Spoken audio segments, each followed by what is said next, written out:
the market's not so good today. Your stocks look kinda sick. In fact, they all drop down a point each time the tickers tick. Hola, ¿por qué es tan mal que un candidato o un político no conozca el salario mínimo vital?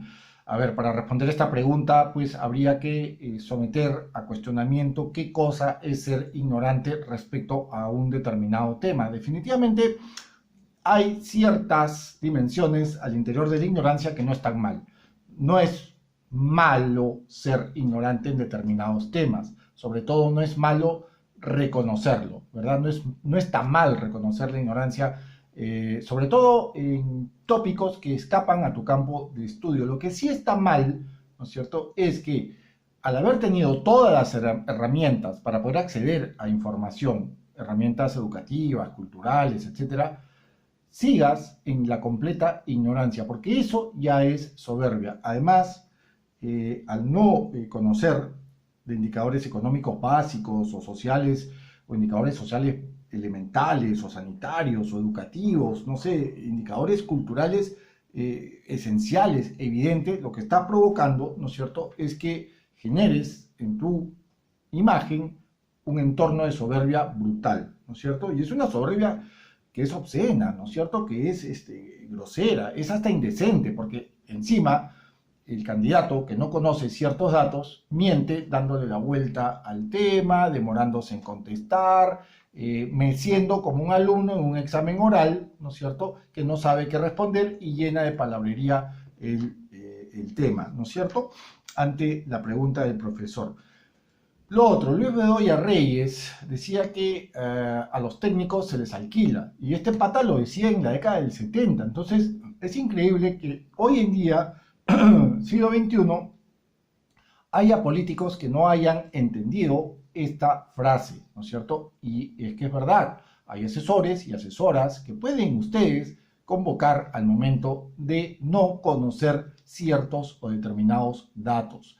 Evidentemente también estos candidatos, estos postulantes, estos políticos deben de colgarse a una prensa, pero una prensa seria, a una prensa que provea de datos duros, una prensa que someta a escrutinio estos datos a través de un fact-checking, por ejemplo, y no pues el 80% de la prensa concentrada, no la subprensa económica, pues, sino a una prensa, lo dicho, seria. Ahora, ustedes me dirán, oye Eduardo, pero estás exagerando, el pata no supo, ¿no es cierto?, cuál es el salario, la remuneración mínima vital, no es para tanto, de pronto sabe otras cosas. No, compadre, no, comadre, esto es grave.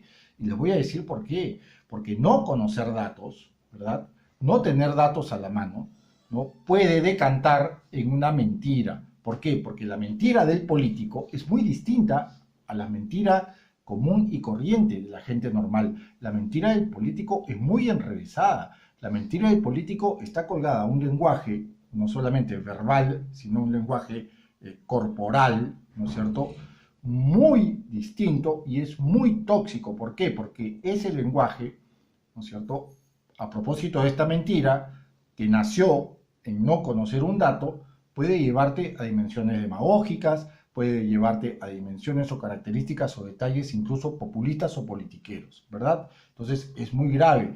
Y cuando tú tienes este hábitat tan austero de verdades y tan austero de datos duros, ¿no es cierto?, lo que va a provocar es que la ciudadanía pierda el interés en la política, con lo cual no conocer datos duros, ¿no es cierto?, de tu realidad social, de tu realidad económica, de tu realidad sanitaria o educativa o cultural, significa un ataque contra la democracia. ¿Por qué? Porque cada vez más los ciudadanos y ciudadanas, sobre todo si son más jóvenes, van a pensar, oye, este pata, encima de no conocer el dato, le ha dado una mesida increíble al periodista, con lo cual yo también lo puedo hacer en mi casa, lo puedo hacer en mi chamba, lo puedo hacer incluso, ¿no es cierto?, con las personas que yo quiero, y eso no está bien.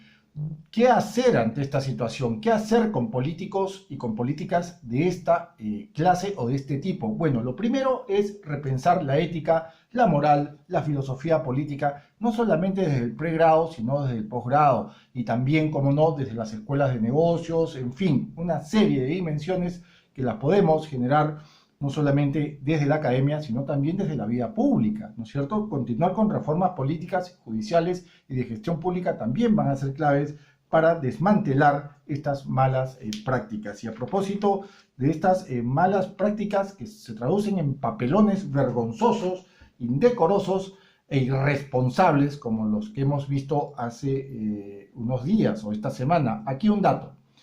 La remuneración mínima vital o el salario mínimo vital, ¿no es cierto?, es de 930 soles mensuales, ¿ok? Esto equivale alrededor de 100 panes con chicharrón. Muchas gracias.